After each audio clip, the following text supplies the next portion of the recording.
Deci avem așa. Mozzarella. Mozzarella light. Avem roșii de grădină. Avem un ingredient special care mi l-a prezentat o prietenă. Ia uite aici. Să vedem. Deci, acest ingredient. O să mai caut ceva pe aici. Ce mai? Sana. Deci să vă spun ce este cu acest ingredient. Păi este albuș de ou. Doar albuș de ou pentru proteină. A spus că avem nevoie de proteină. Din când în când mai mănânc și parmezan.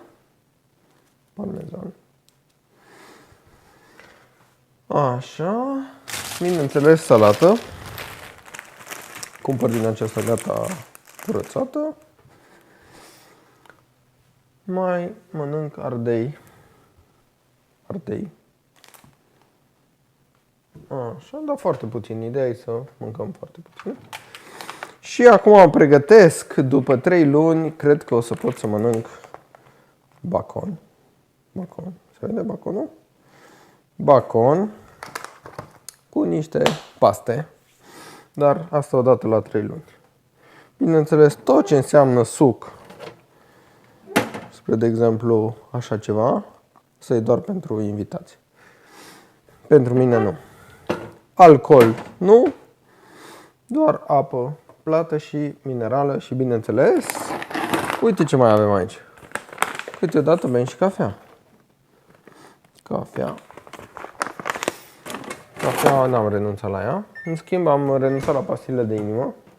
Apa este foarte importantă pentru mine, așa că avem apă de la Aqua Carpatica, care îmi place foarte mult. Pe lângă asta mai suplimentez un pic cu niște tărâțe. O să vă arăt imediat, să dezlipesc prețul, că la naturiste lipesc ei prețurile așa. Ia uite, tărâțe de psiliu. Ia să vedem, se văd? Da, astea. Astea în fiecare dimineață mănânc așa ceva, ca să asigurăm un tranzit corect. M-au întrebat cu ce îmi dau. Păi îmi dau cu Magnerot. Magnerot, se vadă, Magnerot. Magnerot mai folosesc. Din când în când vitamina B3. Nu știu dacă se vede.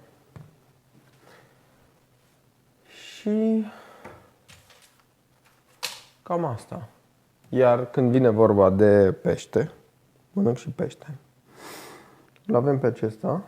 E tot de la Rio. Dar este un ton fără ulei. Un ton fără ulei. Cam asta mănânc eu aproape zilnic. Bineînțeles, mai condimentez cu o înghețată sau orice carne la grătar din oraș. Și cam atâta. Deocamdată am ajuns la minus 19 kg, o să vă anunț când fac minus 25. Mersi frumos! Vă salut!